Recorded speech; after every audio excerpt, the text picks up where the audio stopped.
Hello and welcome, everyone. It's time for another great video on our channel. Relax, perhaps with a cup of coffee or tea or something stronger if you need it, and let's get into it. Be sure to like and subscribe to stay updated with our latest content. You never think it's going to happen to you. Friends go through the pain of divorce for whatever reason.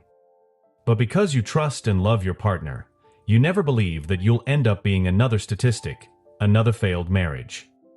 But when you look at the divorce statistics, particularly in the modern age, it actually leaves me wondering why people bother getting married at all.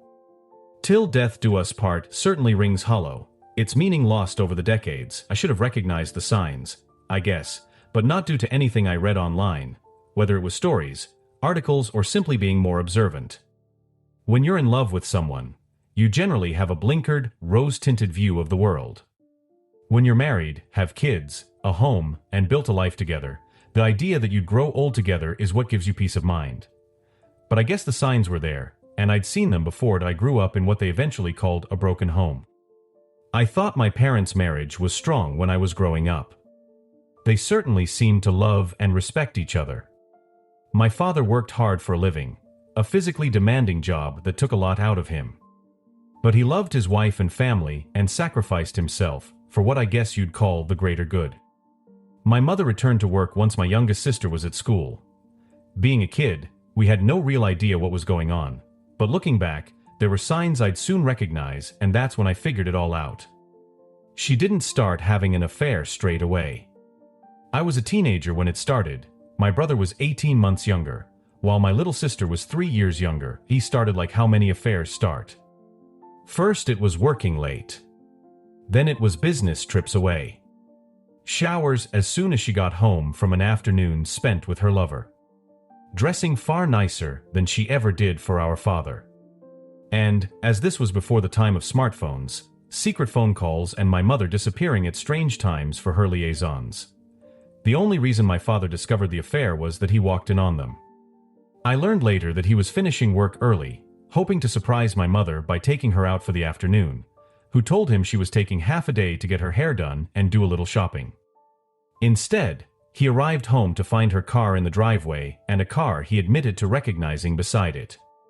He parked up the street and walked home. Entering through the back door, he strode into the bedroom to find his wife, my mother, being ducked by her boss. In the marital bed. My dad lost it completely and beat the sheet out of him. His name was Jim Thompson, and he eventually crawled out of our house, battered, bruised, and bleeding. Despite the age, my father was someone who'd raised his children to never hit a woman. But how he managed to keep a lid on his rage that afternoon, I still don't know. Even he can't explain it. What my father quickly learned is that adultery meant absolutely nothing in a country where no-fault divorces were the norm. Some people state that possession is 9/10 of the law. My father tried to kick her out of the house, pack up her sheet, and send her off to her parents. Once they learned what she'd done, they wanted nothing to do with her. Her sister also refused to take her in. As the house was also in her name as well as my father's, she refused to move them, why father was stuck between a rock and a hard place. If he stayed, a divorce wouldn't be possible. A man and wife need to be separated for 12 months. That means living in separate locations, before a divorce can be obtained.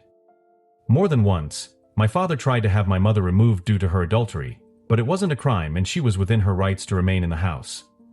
Yeah, sometimes no-fault divorces suck arse as there is a guilty party that caused the divorce when adultery is the reason, and for them to walk out of a marriage without being punished for breaking their vows does seem a little unfair, why father eventually gave in, not willing to remain in the same house with a cheating wife. He found an apartment and moved out. He couldn't find a place large enough to take all 3 of us, so we were stuck living with my mother. I had figured out what was going on and let my mother know immediately what I thought about her.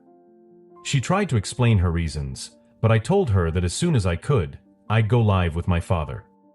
My younger brother and little sister were not informed, so simply wondered why our father had left. I did my best to explain it without getting in the middle. The only good thing my mother did during that year was that she never stopped our visits with our father. Those first couple of months, He was a broken man. He did his best to put on a happy face for his children, but even we could see that the smile was forced. Being the oldest, he sat me down one evening after my siblings had gone to bed and admitted we were the only reason he remained nearby, but he would fight for custody and try and get the house if possible. T was a pipe dream though. Men were rarely given custody back then, and when it came to the divorce after 12 months of separation, it was required they attend court to sort out custody and other matters. As I was old enough to take the stand, I stated categorically I wanted to live with my father. But as my brother and sister were considered too young to make such a decision, though the judge would consider what they said, custody of all three of us was awarded to my mother. The only positive for my father is that alimony isn't a thing in Australia, though there is such a thing as spousal maintenance. However, that is not always awarded, and as our mother made good money anyway, he only had to pay reasonable child support. Unlike what it seems to be like in the United States, child support in Australia is reasonable on the parent no longer in the household, so my father wouldn't be left destitute due to child support payments. The next 4 years were difficult. I despised my mother by now, and she knew it. Any man she tried to introduce as her new partner, I let him know my mother was a hooer who cheated on her husband, forcing him out of the family home. More than once, I left her in floods of tears. By 16, we barely spoke and I was out of the house as often as possible, whether at school, working a part-time job, or just not being there. And my father did get his life back on track after the divorce, eventually meeting a lovely woman named Naomi, a fellow divorcee. I supported their relationship, and she soon grew to love his 3 children like her own. She had a daughter of her own, and we treated her like a sister. Despite his heartache, I was pleased my father found love again, though I knew he hesitated getting married again. Naomi seemed to realize, so was happy to cohabitate, the pair eventually renting a house together and establishing a de facto relationship. As soon as I hit 18 and graduated high school, I moved out of home to live with my father. I hated leaving my siblings behind, the only reason I'd stayed until that age, but by that stage, my relationship with my mother was untenable. My last words to her were, I admit, incredibly cruel, but it was simply an explosion of all the negative thoughts I'd kept to myself since my father was forced out of home, simply due to not wanting to remain married to a cheating hooer. Despite our relationship collapse, she still sobbed when I packed my car the day I left. I hugged my brother and sister, assuring them I'd be close by and not forget them, before I glared at my mother one final time. My experience with my mother did make me wary when it came to dealing with women. I'd read a lot of articles about infidelity, and I knew, at heart, I was a monogamous man and would expect the same from any partner. I did have a couple of girlfriends through high school, but once I was out working and making money, I started to date, hoping I'd find a woman worthy of my love and trust. Met Kylie when I was 21 years old. She was a recent university graduate. I was working as an engineer while taking night classes, as although I enjoyed working with my hands, I hoped to work my way up the organization into management. I met her at once of those corporate gigs. I was there representing the engineering company, while she was working part-time as a sales representative for a supplying company. We hit it off immediately, and by the end of the day, I had her number in my phone with a promise to give her a call. Hot date, Mark? My roommate asked. He was one of my best mates from school, and we'd agreed to live together, so rent and bills were cheaper. Something like that, Dave. She that chick you met at the conference? She. Yeah, Finally get the balls to call her. I glanced at him and smirked. Duck off, Dave. I just waited a couple of days to not appear overeager. Trust me, she was rather excited on the phone when I did call her, and eager to meet up as soon as possible. Applying a little aftershave, I thought I looked okay. Better than looking like a bum, anyway. Though I had a decent job, the money still wasn't that great, but I was comfortable enough. We'd agreed to meet at a bar in town and go from there. I usually didn't do dinner and drinks on the first couple of dates. Too many stories of women looking for a free meal, the man who paid never hearing from the woman again afterwards. Walking into the bar after parking up my car, she was sat on a stool, and the first thing I noticed was the short skirt and her long legs. She was already sipping at a drink, meeting my eyes across the room. When her eyes lit up and she smiled, I think my heart started to beat a little faster. She had gorgeous blonde hair down to her shoulders, hazel eyes that sparkled in the low light, a gorgeous little nose and a pair of lips that were immediately kissable. She was rather slim with a small bust, though I'd noticed her pert little, but when we'd chatted at the conference. Over a couple of drinks, we slowly got to know each other. Her role at the corporate gig had been temporary, admitting she'd only been hired due to having a pretty face so it would attract the men in her direction. She laughed, admitting it was true, but it left her feeling like a piece of meat. And so many married men were hitting on me, she added, it was disgusting. I saw her point. I know my own mother cheated, but both genders were just as bad when it came to cheating. Due to my own curiosity, I went looking online for statistics, and the fact so many men and women admitted to extramarital affairs left my jaw dropped in utter shock. What made it worse is that, according to plenty of articles based in Australia, we were notorious for being a bunch of cheating scumbags. You were the perfect gentleman though, Mark, she added, taking my hand in hers. You didn't try and check out my tiny tits or arse. You met my eyes the entire time and remained entirely professional. At least until you asked for my number. You were the only genuine person there. You'd better be single though. I placed a hand on my heart, raising my other hand. I swear I'm single. Ask any of my friends. She smiled and gripped my hand again. Good, because I've got a good feeling about you. I've been hurt before. We agreed to take things slow. We met for coffee or drinks for the first couple of weeks. It was the end of a third night for drinks that we kissed for the first time. By then, she knew about my parents' relationship. She hugged me tightly, and for some reason, it just made me feel better about things. When we kissed, I just knew it was right. Meeting her eyes, I was left feeling she was thinking the same thing. Drinks turned into dinner. Within a week, she was back at the apartment I shared with Dave. He had a girlfriend of his own, and spent most of his time at her place, so thankfully he wasn't there. After sharing a final drink together, I took her by the hand and we made love for the first time. She was utterly gorgeous without anything on. Like any woman, she had some insecurities, particularly about her small chest. I assured her that her breasts were perfect, she had a fantastic body, and I just wanted to bite her arse constantly. Within a month, she confessed her love for me, I returned those feelings, and things took off from there.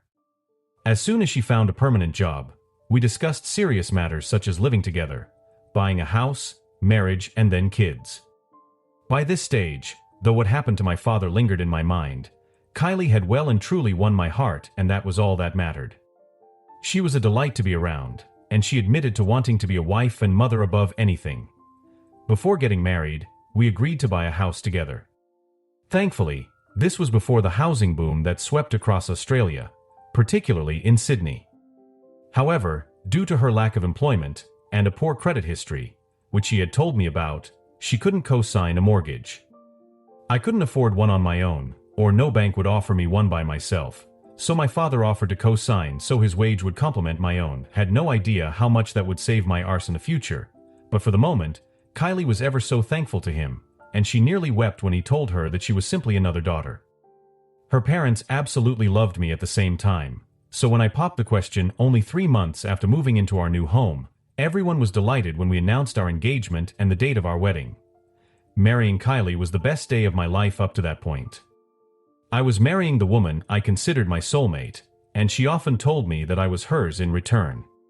Walking down the aisle towards me, I was probably grinning like a fool.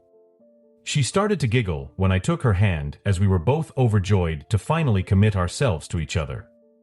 It was no church wedding, taking place in a park, where a marquee tent was sitting nearby where the reception could take place. Our honeymoon was a week on an island in the Pacific. Sun, sea, sand, and endless segs. Little wonder we figured out that's when she fell pregnant with our first child. She gave birth to a beautiful baby girl 9 months after our honeymoon, and within 6 months of giving birth, she was ready for another child. 18 months later, she gave birth to our son. 3 months later, We agreed that 2 was enough. We both had what we wanted.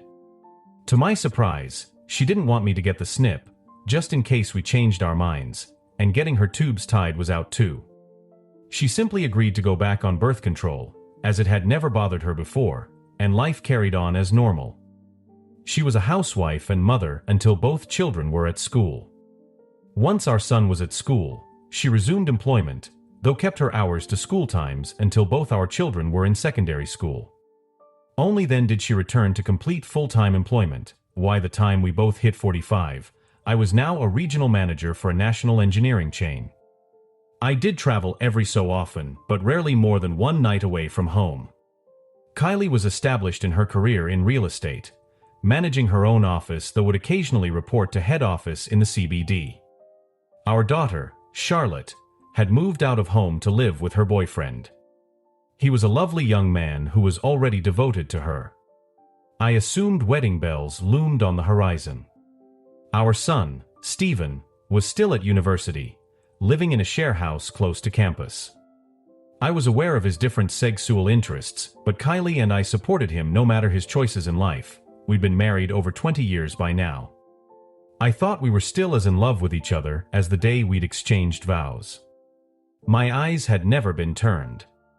Hand on heart, I might look at another woman, but never considered doing anything, as I'd given my heart to Kylie, and I didn't want to destroy that trust. But I couldn't help it. What happened to my father always lingered. I should have known better. I should have seen the signs. But when I finally realized the truth, I knew I'd have to take certain steps to prepare myself for the inevitable. You just never think it's going to happen to you. You think she's cheating on you? Dave asked, hearing the surprise in his tone. Mate, she loves you to death. What on earth? I've been blind, Dave. I thought once Steve left the house, our relationship would return to what it was before. And for a few months, she couldn't get enough of me. Honestly ducked me into a coma more than once, and I left her a sweaty, red-faced mess after making her owe nearly all night. But I'm starting to see similar behavior to the sheet my mother was pulling on my father. Just thinking about that hooer still caused my blood to boil. I'd barely seen her in the past 20 years. She had attended my wedding, and that was only due to my father intervening. He'd married Naomi by then and had well and truly moved on. He told me to be the better man and invite her. I didn't have to involve her, but not inviting her would make me look like the bad guy. I grit my teeth and sent her an invitation. Other than that, apart from updates about grandchildren, who she rarely had the chance to visit, I'd had nothing to do with her. Kylie knew the story and never pushed for any sort of relationship with her either. So what are you going to do? Get any evidence I can, and if she is cheating on me, I simply walk away from her. How will you do that? I have ways and means. She'd been more secretive than normal the past few months. I should have noticed earlier. My own stupid fault, but that's what I get for trusting her. Once I realized what was going on, I guess it was too late to stop it, so I've been preparing myself for the inevitable. I have a meeting on Monday morning with a private investigator. All I want to know is if she's doing the dirty. I don't need to see photos and video, though anything that will help my case. Shame you can't divorce on grounds of adultery in this bloody country. While true, a man can protect himself if he's smart and protects himself early enough. Thankfully, she's waited until the kids were out of the house before cheating. And there are 1 or 2 things she'd forgotten about our life that might turn things in my favor. He patted my shoulder. I'm sorry, mate. I really am. I sipped at my beer. So am I. Thing is, until I have confirmation, I can't stop loving her. Maybe it's just my suspicious mind. Maybe I'm just being a jealous bastard. But the signs are there, mate. I was oblivious until I finally realized what was going on. The next morning, I drove to my father's place. Naomi greeted me as always, asking if she could sit with him as I explained the situation. I must have had a look on my face, as despite it being only 10 a.m., He placed a bottle of beer in my hand, told me to take my time before I started. I smiled when he took Naomi by the hand. They were still in love as much as the day they'd married. The de facto relationship hadn't lasted long before my father wanted her to be his wife. "I think Kylie is having an affair." Naomi gasped. My father muttered, "Duck. Not again. I'm going to hire a private investigator on Monday." "But all the signs are there, Dad. The same signs you told me about, Mum. All the signs you told me about.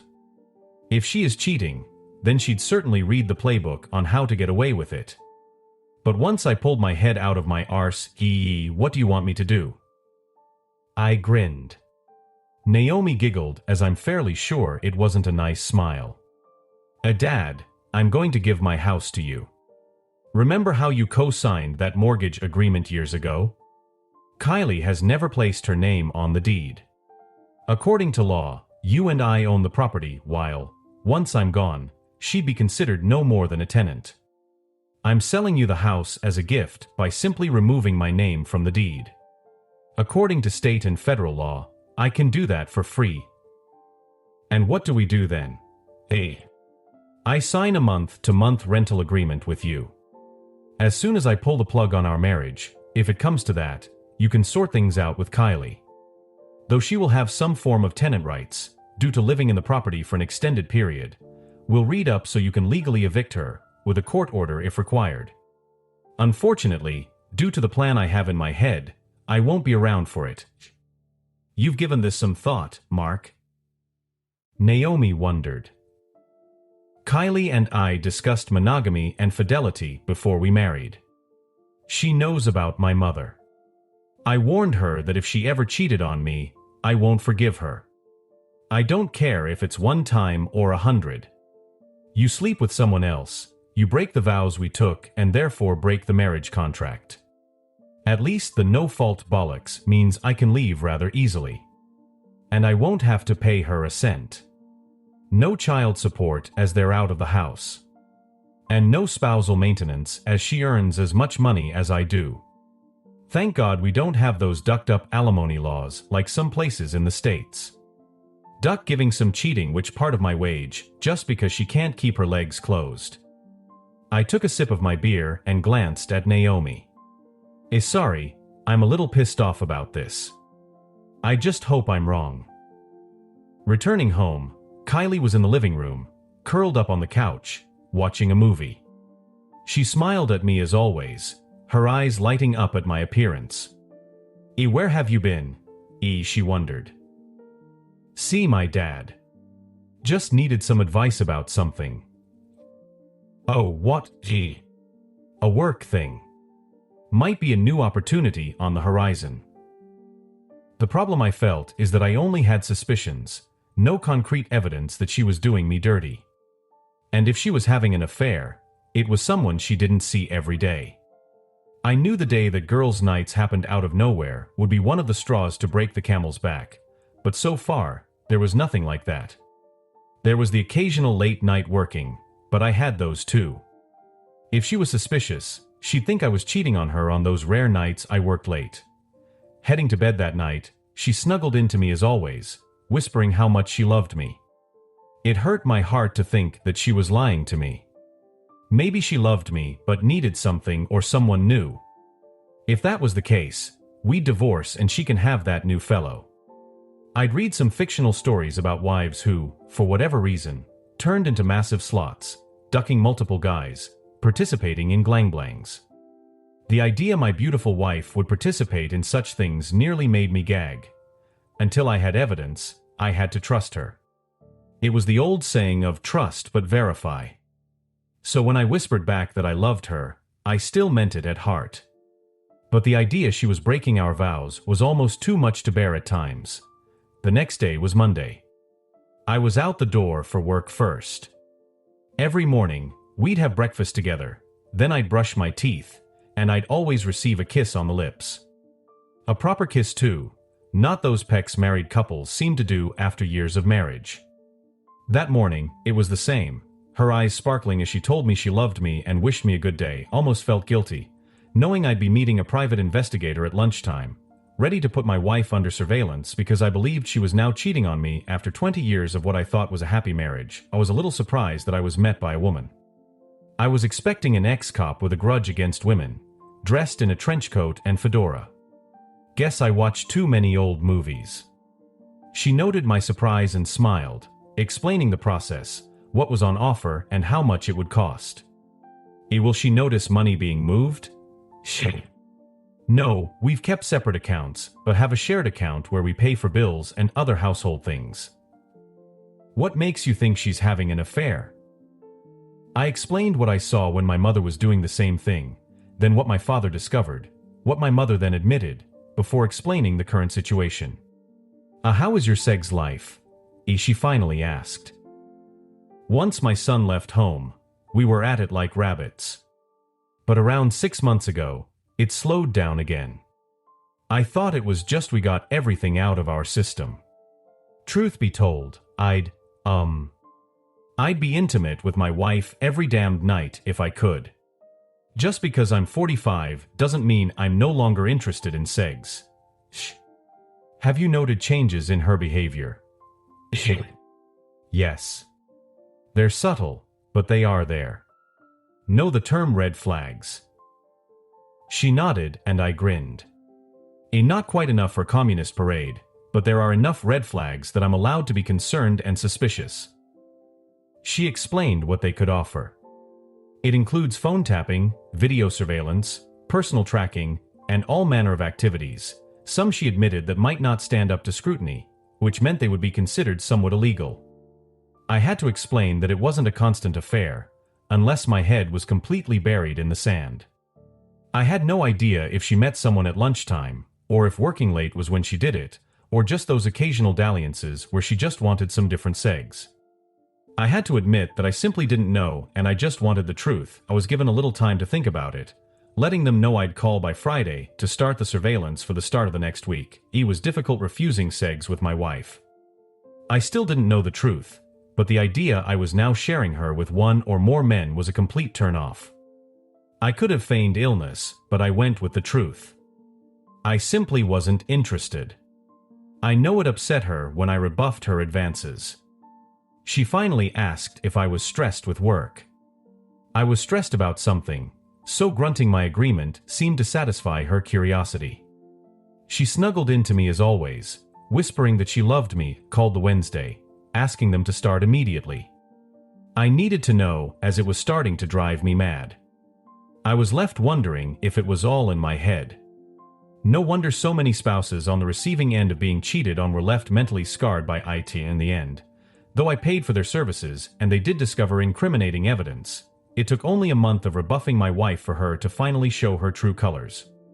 By this stage, I was reading literature every day about cheating spouses, whether men or women, all the signs of cheating, how they go about pulling the wool over their eyes, and also what spouses can do once the marriage implodes. I was already prepared. I had already started moving things into my car, and I had what I called a bug-out bag. Work knew I was getting ready to move. I just needed to give them a date. My father now owned our house outright, the rental agreement not making any mention of my wife. She would find herself turfed out within a couple of months with any luck. Tea was a Friday night. I returned home at my normal time. I'd usually find Kylie in the living room watching television, nursing a glass of wine when I walked in the door. We'd generally order in some takeaway, talk about our week, perhaps discuss plans for the weekend, snuggle together, and then make our way to the bedroom. Before she started acting differently, Friday night was usually a great night with the kids finally out of the house. We'd make love constantly, sometimes barely stopping until Sunday. Instead, I heard her busy in the bathroom. I almost laughed to myself. The situation was so cliché, grabbing a beer from the kitchen before perching myself on the couch. You never think it's going to happen to you. I waited in the near darkness before she appeared. I was expecting a slotty little black dress. Instead, she was wearing a colorful blouse and a short skirt, stockings and heels. She'd styled her hair, applied some makeup, jewelry accentuated everything. She was a knockout. Shame it wasn't for me. I knew it wasn't immediately. Oh, Mark. I didn't know you were home. I got home at my usual time, Kylie. You were obviously too busy primping and prepping yourself for whatever you're doing. Where are you going? She took a deep breath. I'm going out tonight, Mark. With John from work. Why, It's just a work thing. That was a bare-faced lie. I knew who he was. He was the affair partner. He worked at the head office of her company. He was married with kids, of a similar age to both of us. I'm not sure what she was expecting me to say, but there comes a moment when a man will simply wash his hands of a situation. If she was expecting me to plead or beg, she obviously didn't know me at all. She knew my stance on monogamy and fidelity. Standing up, she met my eyes as I walked towards her. I glared at her and she eventually shrank back. I smiled as I walked into the kitchen. Are you not going to say anything, Mark? Nope. She wouldn't have a clue how prepared I was. I guess we were both good actors. Only difference was I wasn't tearing her heart out with all the lies. Okay. Fair enough. I'll be home later. We can talk then.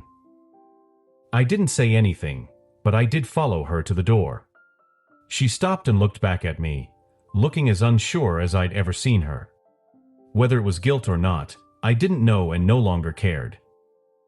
Good night, Mark, she said softly. Goodbye, Kylie.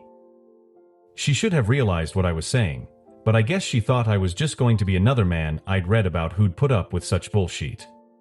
But I was no cuckold. I wasn't going to tolerate that sort of bullshit.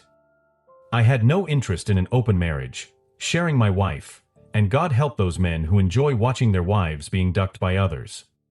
Talk about emasculating, humiliating, and a complete reversal of the vows taken when being married. As soon as she was gone, I put my plan into operation.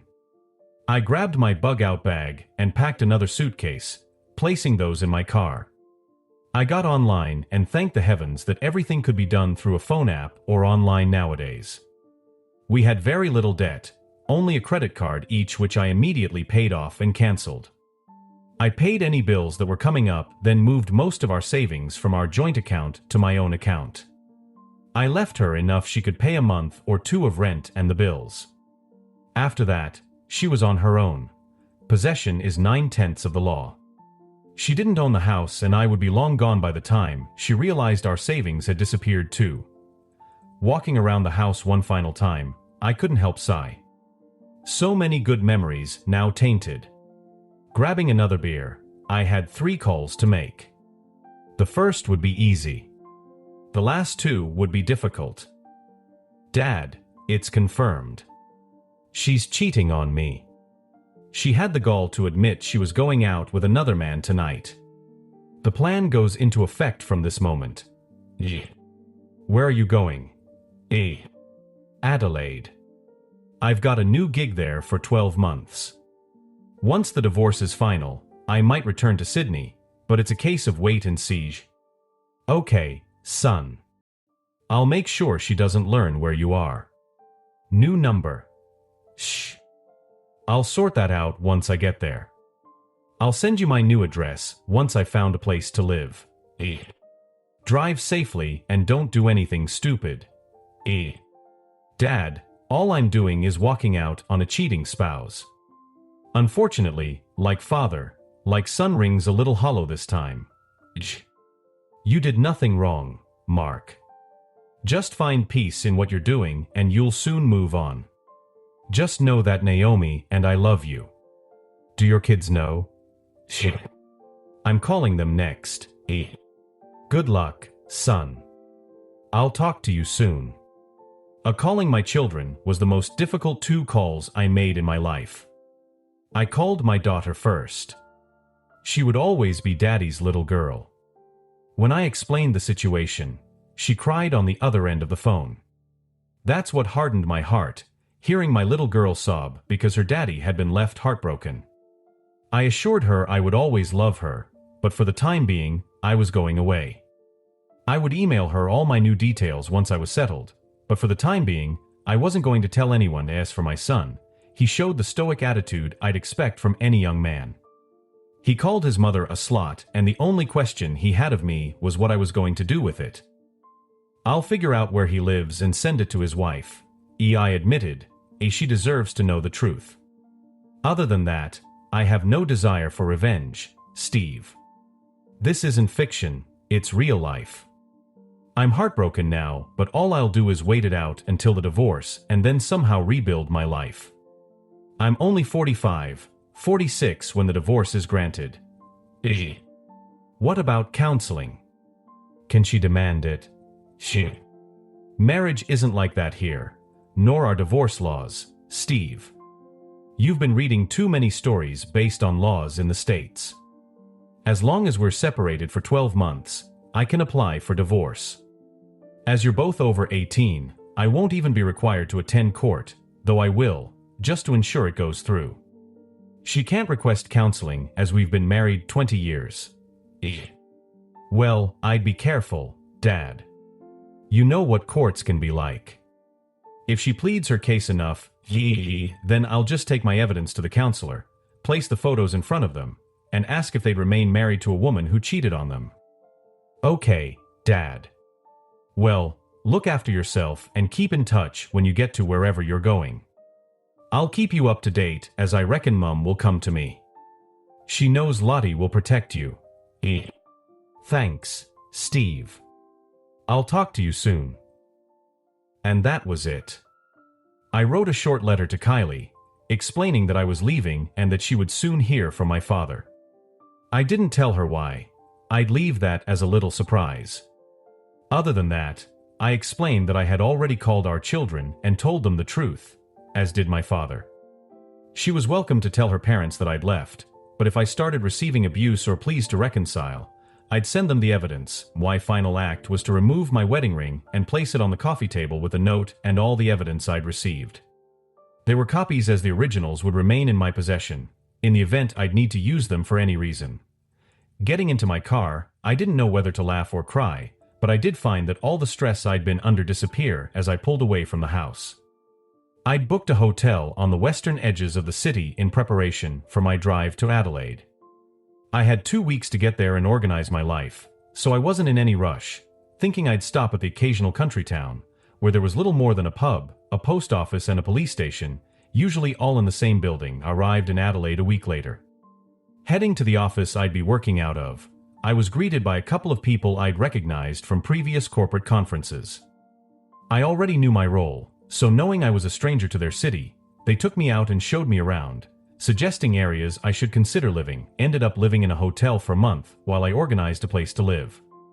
I eventually selected a modern 3-bedroom apartment in North Adelaide, having done my research and found it to be one of the nicer suburbs of the city.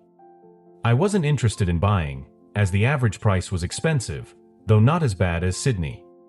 My intention was to eventually return home to Sydney after 12 months. Once I'd moved in and changed my number, I informed my father, siblings, and children of my change in circumstances. Charlotte was immediately on the phone, wanting to visit.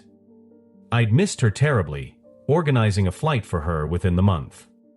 My son was completing his studies, but as Christmas was only 3 months away, he would visit me then as he could stay for a few weeks.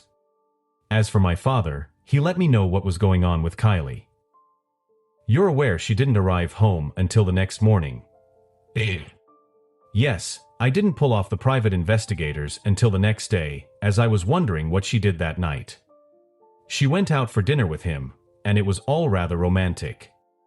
Then they spent the night at a hotel in the city. I didn't need to know much more than that. I thanked them for their efforts and paid them as their services were not necessary after that. Well, I've heard through the grapevine and also what she told me. She got home to find your wedding ring, your note and the evidence. She called me, your children, and her family in hysterics. You obviously didn't answer your phone, and I know she sent you emails too. Any call from her went to voicemail and was deleted. I marked any email from her as spam. Well, that was just the start of her problems. I turned up on the doorstep a week later and showed her the rental agreement we'd signed.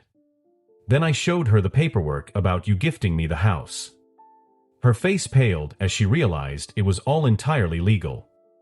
I gave her 3 months to find suitable accommodation, and if she doesn't leave, I'll have the police evict her. She's still living there, but I know she's looking to move out. Has she asked about me?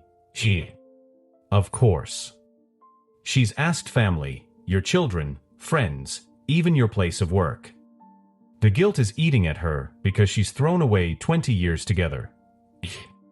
Has she explained to anyone why? Not really. She's sorry, of course, but I heard the same sheet from your mother. She was sorry that she was caught, not sorry she was cheating on me. Cheaters always live in a fantasy world where they believe they're not doing anything wrong. The usual bullshit is that it was just sex.